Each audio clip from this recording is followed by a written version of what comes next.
हम हमारी आत्मिक प्रोग्रेस कर सकते हैं।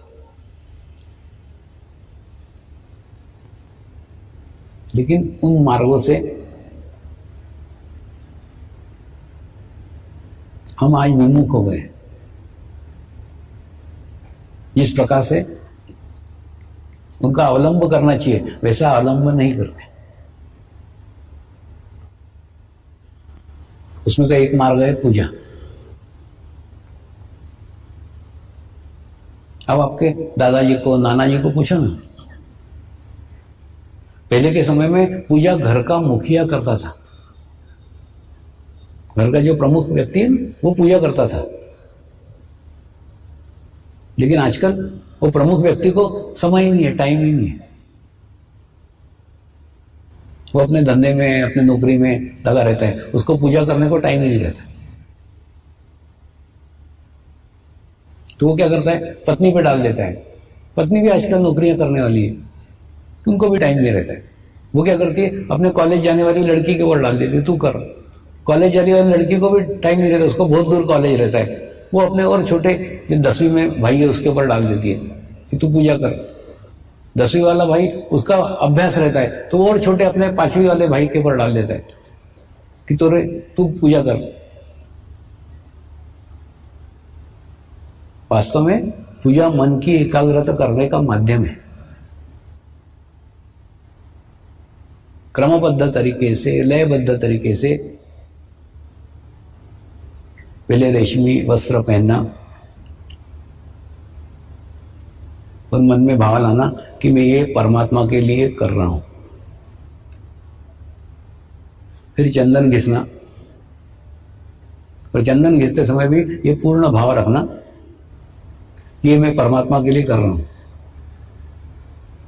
फिर एक एक भगवान की मूर्ति को नीचे लाना, उसको पानी से मिलाना, दूध से मिलाना, फिर पानी से मिलाना, फिर पोंछना, फिर चंदन लगाना, हल्दी कुमकुम चलाना, फूल चढ़ाना, कपूर जलाना, अगरबत्ती जलाना, प्रसाद दिखाना, आखिरी में आरती करना, जय देव जय देव जय देव। यानी क्रमबद्ध तरीके से, लयबद्ध तरीके से मन को एकाग्र करने का माध्यम पूजा है। लेकिन आज इस माध्यम से हम विमुख हो गए हैं, वंचित हो गए हैं। आजकल पूजा करने को किसी को टाइम ही नहीं है। सबसे घर के छोटे बच्चे को पूजा करने को बोलते हैं। वो बच्चा भी मजबूरी में करता है, उससे छोटा कोई होता ही नहीं, तो सब भगवानों को लेता है, खड़खड़ खड़खड़ खड़खड़ होता है, रख देता है। अच्छा, घर के लोग भाषा भी ऐसे ही बोलते हैं, बर्तन मांज डाल, कपड़े धो डाल, पूजा कर डाल। यानी बर्तन मांजने में और पूजा करने में कोई भेदभाव नहीं है, दोनों समान है, एक जैसे काम है। तो पूजा जैसा सशक्त माध्यम आज हम खो चुके हैं।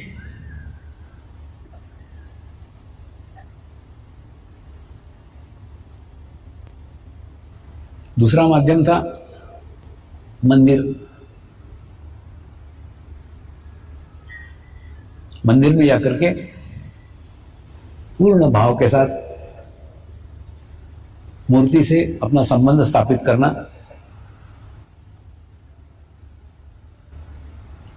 तो अंतर्मुखी शक्तियां मूर्ति में स्थापित होने के कारण हमारी भी अंतर्मुखी यात्रा प्रारंभ हो जाती है और हमको मंदिर में जाके अच्छा लगता है।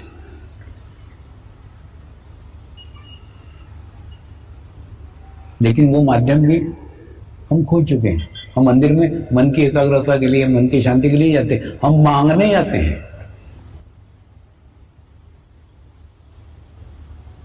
मेरा ये काम कर दो, मेरी ये समस्या दूर कर दो, मेरी ये प्रॉब्लम दूर कर दो। थोड़ा समझो ना, समस्या शरीर की है। जब तक जीवंत हो, जब तक समस्या रहेगी। एक खत्म होगी, दूसरी चालू कर लोगे। और तुमको समस्या है मतलब तुम में समस्या है। तो मंदिर जो एक अच्छा माध्यम था जिससे अंदर की स्थिति अच्छी हो सकती थी, वो साधन भी हमने खो चुके हैं। वहां भी मांगने को जाते हैं। तीसरा साधन था दान। भारतीय संस्कृति में दान को भी महत्व है बहुत। दान यानी कोई आए उसके लिए 1 रुपया फेंक देना दान नहीं है। अपनी समस्याओं से अपना चित्त हटा करके दूसरों की समस्या की तरफ देखना दान है। उससे 2 फायदे हैं। एक तो आपका चित्त आपकी समस्या पे से हट जाता है, दूसरा दूसरे की समस्या दूर करने के लिए आप सहायक सिद्ध होते हो। वास्तव में देखा जाए ना,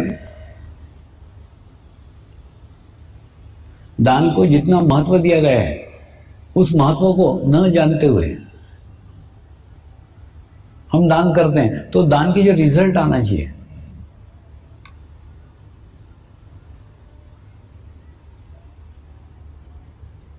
जो परिणाम आना चाहिए, वो हमारे जीवन में नहीं आते।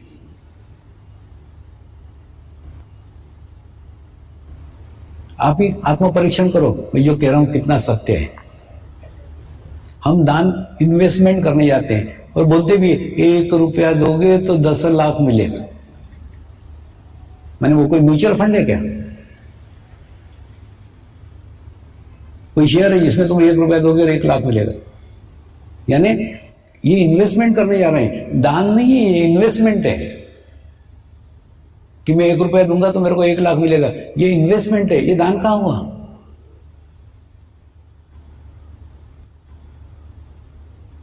दानसरी के माध्यम को भी हमने खो दिया है। दूसरा, मेरा ये काम कर दोगे तो मैं इतना चढ़ावा चढ़ाऊंगी, मतलब रिश्वत।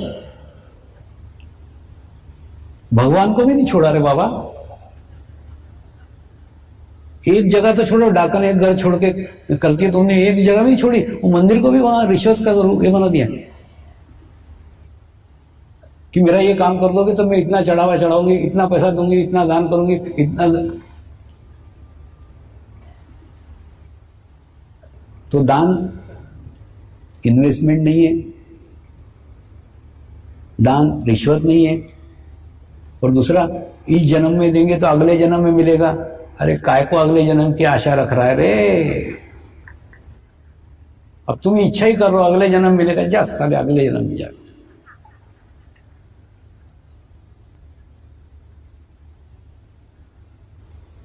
क्यों अगले जन्म का सोचते हो? तुम्हारी सोच ही कैसी? देखो, दान को भी अगले जन्म में मिलेगा, इस जन्म में दोगे अगले जन्म में मिलेगा। चौथा, अपने पाप कर्म कम करने के लिए दान करते हैं, है ना? कई साधु संत बोलते हैं, तूने इतना पाप किया 1 लाख रुपए दान कर, पाप मुक्त हो जाएगा। इतना दान किया 10 लाख रुपए दान कर, मुक्त हो जाएगा। ये कोई बनने का चोपड़ा है क्या कि कम हो जाएगा, घट जाएगा? जितना पाप किया उतना भोगना ही पड़ेगा, वो कुछ नहीं कटने वाला है। कोई पैसे से पाप कटेंगे क्या? तुमने जो पाप कर्म किए वो तुमको भोगना ही पड़ेंगे। पैसे के दान देके उससे दान से वो नहीं कटौती हो सकती है। तो दान पाप कर्म काटने का माध्यम नहीं है, दान इन्वेस्टमेंट नहीं है, दान अगले जन्म में मिलेगा ये नहीं है, दान रिश्वत नहीं है। दान सरी के पवित्र शब्दों को भी सत्यानाश कर डाला।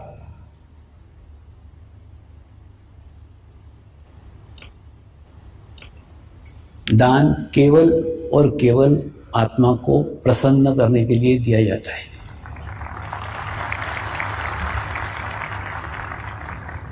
₹1 दो, लेकिन किसी को बताने की आवश्यकता नहीं, किसी को दिखाने की आवश्यकता नहीं, और आप इसलिए दे रहे हो कि उससे आपके मन को अच्छा लग रहा है।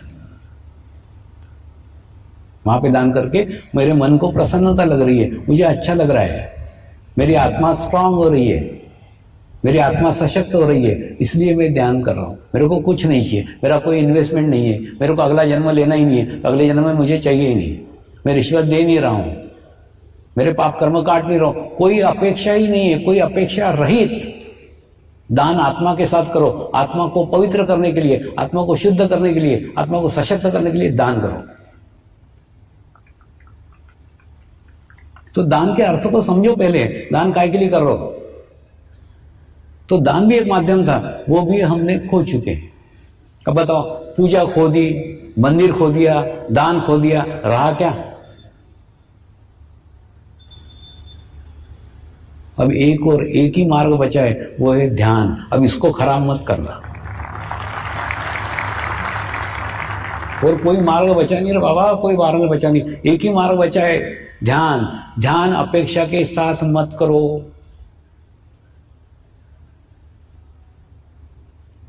सारे माध्यम तुमने गंदे कर डाले, सब माध्यम दूषित कर डाले, सब माध्यम अशुद्ध कर डाले, अपवित्र कर डाले, इसको अपवित्र मत करो। ध्यान कोई अपेक्षा के साथ मत करो। ध्यान करने से मेरा ये हो जाए, कुछ नहीं होगा तुम्हारा। तुम्हारे आत्मा को सशक्त होगा, आत्मा स्ट्रांग होगा, आत्मा मजबूत होगा, बस इसके लिए ध्यान कर रहे हैं। आत्मा की प्रसन्नता के लिए ध्यान करो, बाकी कुछ नहीं चाहिए। मैं इस मार्ग में कोई अपेक्षा से नहीं आया, लेकिन आज उस स्थिति में हो कि मेरे को पाने के लिए जीवन में कुछ नहीं रह गया, ये स्थिति तुमको मिलनी चाहिए।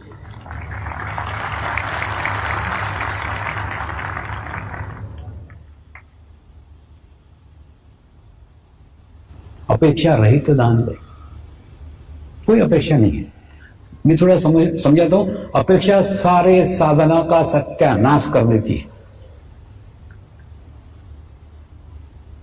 सारे ध्यान का सत्यानाश कर देगी, सारे साधना का सत्यानाश कर देगी, सारे समय का बर्बाद कर देगी। क्यों? थोड़ा समझ लो। अपेक्षा का संबंध आपके शरीर के साथ होता है, आत्मा की कोई अपेक्षा नहीं होती। आत्मा को कुछ नहीं चाहिए। ध्यान आत्मा का परमात्मा से संबंध स्थापित करने का शुद्ध और शुद्ध माध्यम है। उसमें अपेक्षा ला करके उसको अपवित्र अशुद्ध मत करो रे बाबा, आखिरी मार्ग है ये।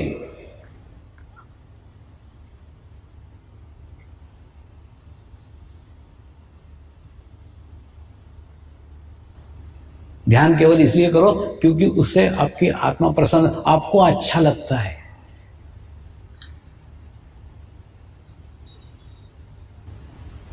क्या होता है, मेरे को तो सब दिखते रहता है, और ये सब दिखते रहता है ना, वही तुम्हारे सामने रख रहा हूं। इसमें ना दो प्रकार के साधक हैं। एक साधक है, वो कोई ना कोई अपेक्षा लेकर के आते हैं, मेरा ये कार्य हो जाना चाहिए, मेरा ये काम हो जाना चाहिए। आते हैं, ध्यान में आते हैं, और वो कार्य पूर्ण होने के बाद में ध्यान छूट जाता है।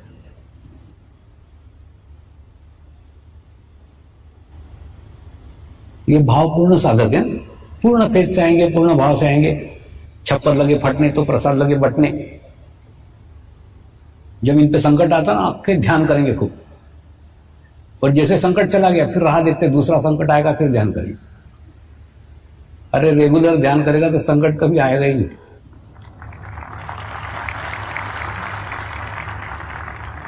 वो दूसरे बुद्धिवादी साधक है।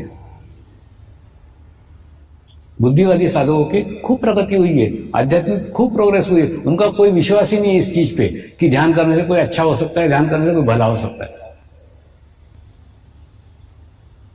तो उसके कारण क्या, उनके कोई अपेक्षा ही नहीं है। वो ध्यान सिर्फ इसलिए कर रहे हैं, ध्यान करके टेंशन मुक्त रहते हैं, ध्यान करके बीपी कम होता है, ध्यान करके शुगर कम होती है, ध्यान करना अच्छा लगता है, रिलैक्सेशन होता है। बस इतने के लिए ध्यान करते हैं। बाकी कुछ मिलना चाहिए, मिलना कुछ नहीं रहता है। तो उनकी अच्छी प्रोग्रेस होती है, अच्छी प्रगति होती है। तो अपेक्षा लेकर के ध्यान मत करो ना। सिर्फ आपको अच्छा लगता है, प्रसन्नता लगती है, केवल इसके लिए ध्यान करो। थोड़ा समझो, मनुष्य के कार्य करने के ना दो स्तर हैं। एक शारीरिक स्तर पे कार्य है, तो शारीरिक स्तर के ऊपर तुमको कार्य करते आएगा। एक आत्मिक स्तर पे कार्य है, आत्मिक स्तर पे करोगे तो खूब विशाल कार्य तुम्हारे माध्यम से, तुम्हारे हाथ से हो सकता है। ठीक उसी प्रकार से तुम अपेक्षा करोगे तो जितनी तुम्हारी औकात है, जितनी तुम्हारी दृष्टि है, जितना तुम्हारा क्षेत्र है, जितनी तुम्हारी पहुंच है, उतना तुमको मिलेगा। और अपेक्षा रहित कार्य करोगे, इतना मिलेगा कि रखने को भी जगह नहीं रहेगी। और ये किताबों की बातें नहीं, जीवन तो मेरे अनुभव बता रहा हूं। इस मार्ग में कोई अपेक्षा से नहीं आया था, आप भी कोई अपेक्षा से मत आओ। एकदम करके तो देखो, अपेक्षा रहित जीवन। एक 45 दिन करके देखो, 45 दिन में दुनिया बदल जाएगी।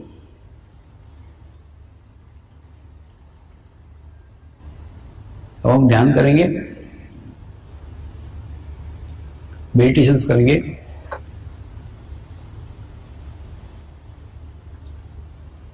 आज आत्म साक्षात्कार का अनुभव लेंगे।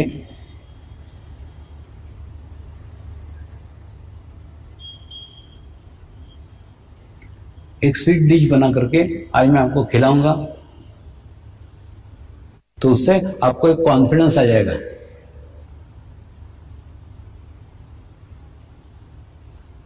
आपके अंदर एक आत्मविश्वास आ जाएगा कि मेरा भी ध्यान लग सकता है, मुझे भी अनुभूति हो सकती है, मैं भी सहस्त्रार पे स्थिर रह सकता हूं या रह सकती हूं।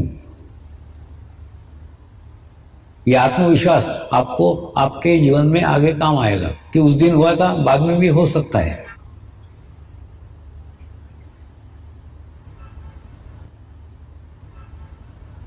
आज हम परमात्मा से आत्म साक्षात्कार मांगेंगे। आज हम परमात्मा से अनुभूति मांगेंगे। अनुभूति कितनी दिव्य है, अनुभूति का संस्कार कितना बड़ा है कि आप सोचो, भारत जैसे धार्मिक देश के अंदर एक मंदिर न बनते हुए कितने सारे आश्रम खड़े हो गए। अपने कोई आश्रम में कोई मंदिर नहीं, सब फ्रेम खाली है, जिसको मानना उसको मानो। कोई भगवान का कोई मंदिर नहीं है, नहीं तो बिना मंदिर का कभी कोई आश्रम नहीं होता। अपने आश्रमों में किसी कोई मंदिर नहीं, कोई भगवान नहीं, कोई मूर्ति नहीं, कुछ नहीं, क्योंकि प्रत्येक ने अपने भीतर भगवान का अनुभव किया है। परमात्मा की अनुभूति भीतर की है, अंदर की है। अब भी अनुभूति को प्राप्त करो ना, फिर आप किसी भी भगवान को मानते हो, किसी को भी मानो, किसी भी धर्म को मानो, किसी को नहीं मानो। यह अनुभूति का ज्ञान है, यह अनुभूति का नॉलेज है। यह ग्रहण करो, अपने अपने धर्मों को समझो। कैसे बताता हूं, यह समझ लो, एक हिंदू है, वो अंगूठा छाप है, उसको पढ़ा लिखा नहीं है, तो गीता ग्रंथ उसके कोई काम का है क्या? नहीं। वो गीता की पूजा कर सकता है, लेकिन गीता को पढ़ नहीं सकता, गीता का अर्थ समझ नहीं सकता, क्योंकि अनपढ़ है। एक क्रिश्चियन है, उसके हाथ में बाइबल है, उसको भी पढ़ा लिखा नहीं है, अंगूठा छाप है, तो बाइबल का क्या कर सकता है? आदर कर सकता है, रिस्पेक्ट कर सकता है, लेकिन उसको समझ नहीं सकता, उसकी बातों को नॉलेज नहीं ले सकता, उसका ज्ञान नहीं ले सकता, क्योंकि अनपढ़ है। एक मुस्लिम है, उसके सामने कुरान है, कुरान का रिस्पेक्ट कर सकता है, आदर कर सकता है, झुक सकता है, नमस्कार करता है, लेकिन उसमें से कुछ ग्रहण नहीं कर सकता, क्योंकि अंगूठा छाप है। तो अंगूठा छाप लोगों के लिए तीनों ग्रंथ कोई काम के नहीं है।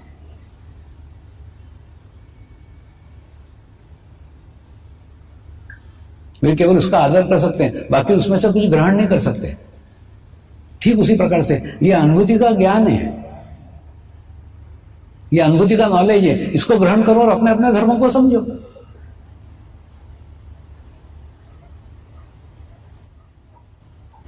वो उपासना पद्धतियां हैं, जिसको आप धर्म समझ रहे हो, अपने अपने उपासना पद्धति का अध्ययन करो ना, उसको समझो, उसके सही अर्थों को समझो, सब समझ में आएगा। जब तुमको अनुभूति का ज्ञान हो जाएगा, अनुभूति का नॉलेज हो जाएगा। तो आज हम वही अनुभूति का ज्ञान, अनुभूति का नॉलेज ग्रहण करेंगे। और जो बिल्कुल नहीं नीचे बैठ सकते या बैठना संभव ही नहीं है, वो कुर्सी में बैठे रहे। वो कुर्सी में अगर बैठे रहे तो अपने पैर के तलवे जमीन के साथ स्पर्श करके रखें, चप्पल निकाल करके, मोजे निकाल करके टच करके रखें। अन्यथा अगर जमीन पे बैठोगे तो खूब अच्छा रहेगा, क्योंकि क्या होगा मालूम? आपका मूलाधार चक्र भूमि माता के साथ स्पर्श होगा। तो जैसे स्पर्श होगा, आपके कुसंस्कार, आपकी बीमारियां, आपका टेंशन, आपका तनाव, सब भूमि माता खींच लेगी अपने गुरुत्वाकर्षण शक्ति से। हमारे शरीर में तनाव और शरीर में टेंशन निर्माण होने का एक बहुत बड़ा कार्य है। पृथ्वी माता से हम विमुख हो चुके हैं, पृथ्वी से दूर जा चुके हैं। पृथ्वी के गोद में आओ,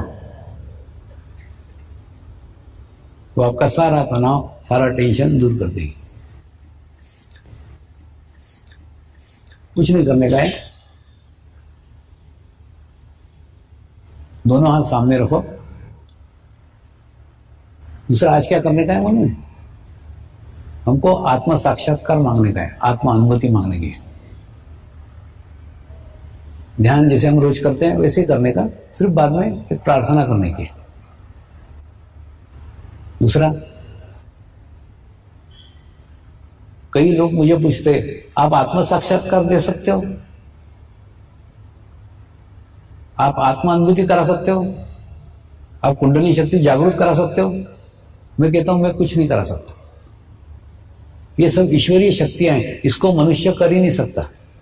लेकिन कैसा है कि जैसे एक जलता हुआ दिया है, उस जलते हुए दिए के पास में एक बुझा हुआ दिया जलने की इच्छा से जाएगा, उसके ज्योति के साथ उसकी ज्योति स्पर्श हो जाएगी, ये भी जल उठेगा। बस यही प्रक्रिया है। गुरु के साथ लाखों पवित्र और शुद्ध आत्माओं की सामूहिक शक्ति होती है। ऐसे शक्ति के